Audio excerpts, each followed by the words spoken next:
Sehr geehrte Aussteller, liebe Besucher, herzlich willkommen zur Aero 2025 in Friedrichshafen. Wir wünschen Ihnen einen angenehmen und erfolgreichen Messetag.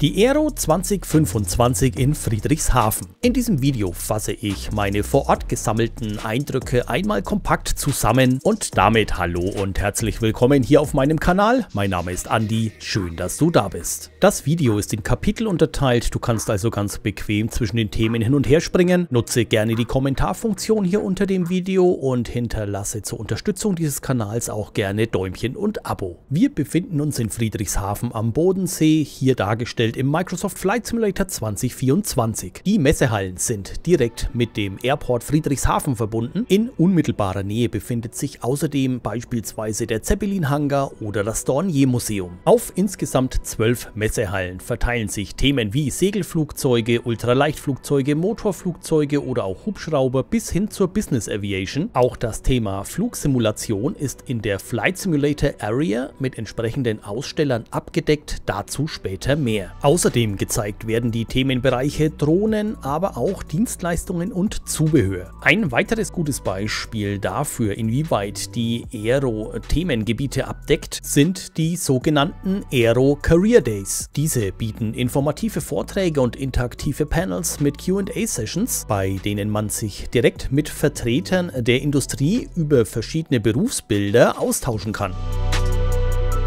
Die 31. Ausgabe der Messe hatte insgesamt 760 Aussteller aus 38 Nationen, die wiederum 328 verschiedene Fluggeräte zeigten. So viele wie nie zuvor auf einer Aero. Aus über 80 Ländern reisten insgesamt 32.100 Besucherinnen und Besucher an. Eine der Weltpremieren, die diese beispielsweise zu Gesicht bekamen, war das chinesische Elektroflugzeug RX-4E, das als weltweit erstes viersitziges Elektroflugzeug im Dezember 2024 seine Zulassung erhalten hatte. Auch das einmotorige Turboprop-Flugzeug Pilatus PC-12 Pro feierte seine globale Messepremiere. Ein weiteres Messe-Highlight gab es am Messedonnerstag. Im Rahmen der geplanten Airshows gab es hier die erste E-Flight Airshow zu sehen. Ausschließlich mit Elektroflugzeugen.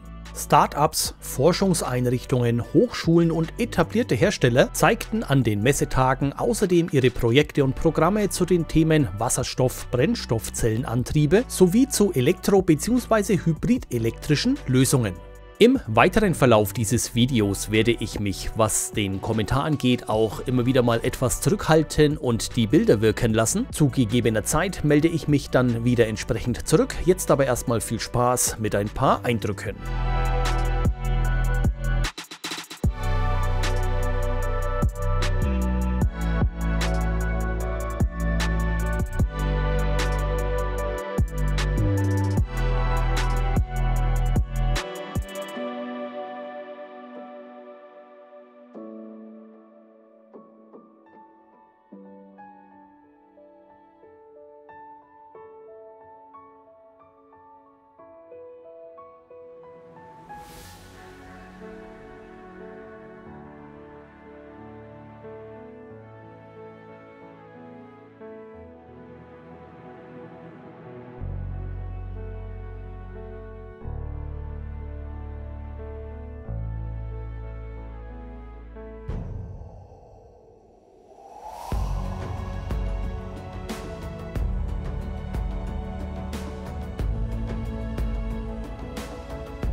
So, dann melde ich mich jetzt hier an dieser Stelle einmal zurück. Wir befinden uns in Halle 6, kurz vor der Flight Simulator Area. Eben befanden wir uns hier noch am Stand von Garmin. Bevor wir zu den Eindrücken aus der Flight Simulator Area kommen, habe ich noch einen kurzen Vergleich angestellt, und zwar zwischen der Realität und dem Microsoft Flight Simulator 2024. In meinem letztjährigen Video zur Aero hatte ich das sehr ähnlich aufgebaut mit dem Microsoft Flight Simulator 2020. Den Link dazu findet ihr unten in der Videobeschreibung und hier jetzt rechts oben. Wenn man berücksichtigt, dass der Airport Friedrichshafen im Microsoft Flight Simulator 2024 zu den besonders detaillierten, handgefertigten Airports gehört, dann sieht das schon ganz okay aus. Aber gerade im Bereich der unmittelbaren Umgebungen unterscheiden sich dann doch der Microsoft Flight Simulator 2020 und 2024 insofern, dass im 2024er beispielsweise Maschinen wie die vor dem Dornier Museum platzierte Do 31 in der Simulation fehlen. Also im Microsoft Flight Simulator 2024. Im 2020er war die Do 31 noch an Ort und Stelle gestanden. In vielen Punkten sieht der Microsoft Flight Simulator 2024 natürlich jetzt auch wesentlich schicker aus, aber dass markante Maschinen einfach komplett fehlen im Vergleich zum 2020er, das ist schon ein bisschen schade, finde ich. Aber seht selbst.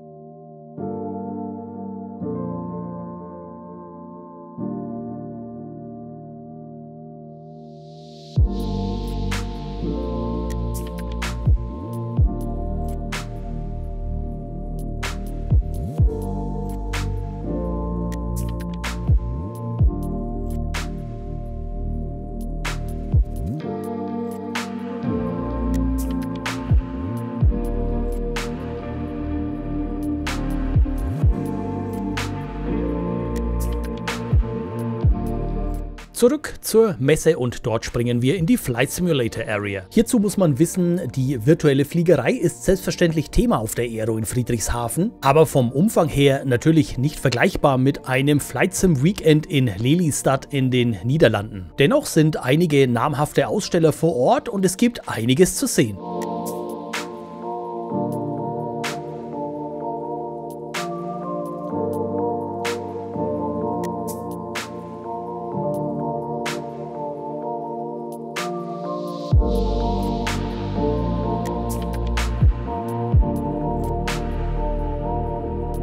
Am Stand von Aerosoft stellte beispielsweise auch Honeycomb aus. Dort konnte ich erstmalig, ihr seht es hier rechts neben dem Yoke, das Sierra TPM Modul antesten. Dieses soll in 2025 noch auf den Markt kommen, und das eine der beiden, so sagte man mir, weltweit verfügbaren Handmuster stand hier auf der Messe. Honeycomb wird in diesem Jahr auch noch die sogenannte Light Range auf den Markt bringen. Diese umfasst dann das Yoke Alpha Flight Controls und den Bravo Throttle Quadranten in einer etwas abgespeckten Light-Variante, dafür aber auch preislich günstiger. Das wird sicherlich sehr spannend. Ebenfalls noch dieses Jahr neu kommen wird der Foxtrot Aviation Stick, also ein Flightstick von Honeycomb. Auch Octavi, die Schöpfer des kleinsten Cockpits der Welt, planen für dieses Jahr noch eine Neuheit. Auch hier bleibt es spannend. Allgemein ist der Austausch mit den Ausstellern wie hier beispielsweise Mobiflight oder aber auch FS Flight Control und so weiter immer mega interessant.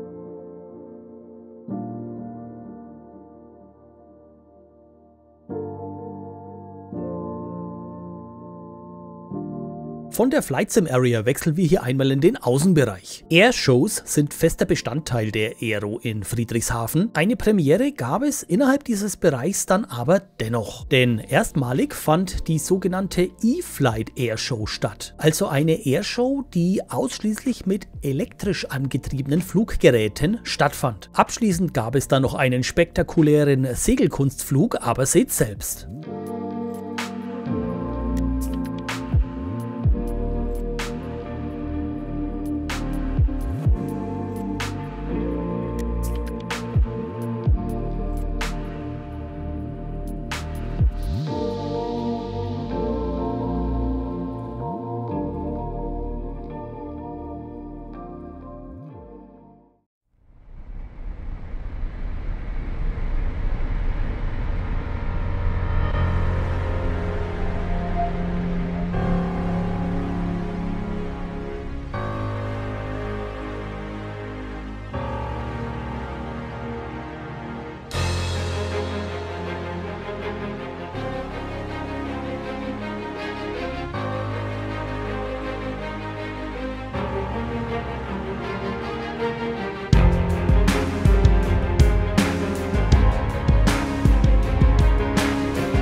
Weitere Details, falls du dich selbst für einen Flug mit dem Zeppelin interessierst, packe ich in die Videobeschreibung. Hier geht es jetzt weiter mit Eindrücken aus dem Außenbereich und dem Business Aviation Dome. Im Anschluss geht es in die Hallen B1 bis B5. Viel Spaß!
Ein ganz besonderes Highlight war für mich auf der diesjährigen Aero, den ein oder anderen aus der Andiana TV Community persönlich kennenlernen zu dürfen. Spontane Begegnungen auf den Gängen der Messe oder auf den Messeständen selbst, sowie ein organisiertes Treffen bei Pilot Frank führten zu einem sympathischen Austausch und brachten eine tolle Zeit mit sich.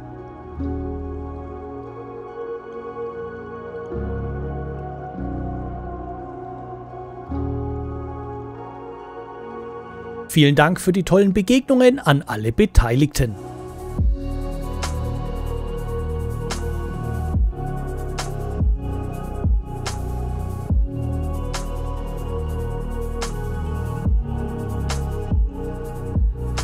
Der Bodensee an sich ist alleine schon eine Reise wert. Wenn sich dieser dann bei hervorragendem Wetter auch noch mit der Aero als globale Plattform für alle Bereiche der allgemeinen Luftfahrt verknüpfen lässt, kann man schon mal ins Schwärmen geraten. Auf der Messe selbst ist die Stimmung jederzeit sehr ausgeglichen und sympathisch und auch jemandem, der die Fliegerei nur virtuell simuliert, also wie mir jetzt zum Beispiel, begegnet man stets auf Augenhöhe. Es ist schon sehr beeindruckend, wenn man im echten Leben plötzlich vor Maschinen steht oder selbst darin Platz nehmen darf, die man sonst nur aus der Simulation kennt. Auch das allgemeine Verständnis für die Sache an sich und die Nachvollziehbarkeit von Dingen wird dadurch definitiv gefördert. An all diejenigen, die im kommenden Jahr die Aero in Friedrichshafen besuchen möchten, der Termin steht bereits, die Messe wird vom 22. bis zum 25. April 2026 stattfinden. In diesem Sinne hoffe ich, dass ich dir mit diesem Video hier zur Aero 2025 einen guten Gesamteindruck darüber vermitteln konnte. Ich bedanke mich ganz herzlich fürs Zuschauen, wünsche eine gute Zeit und bin raus.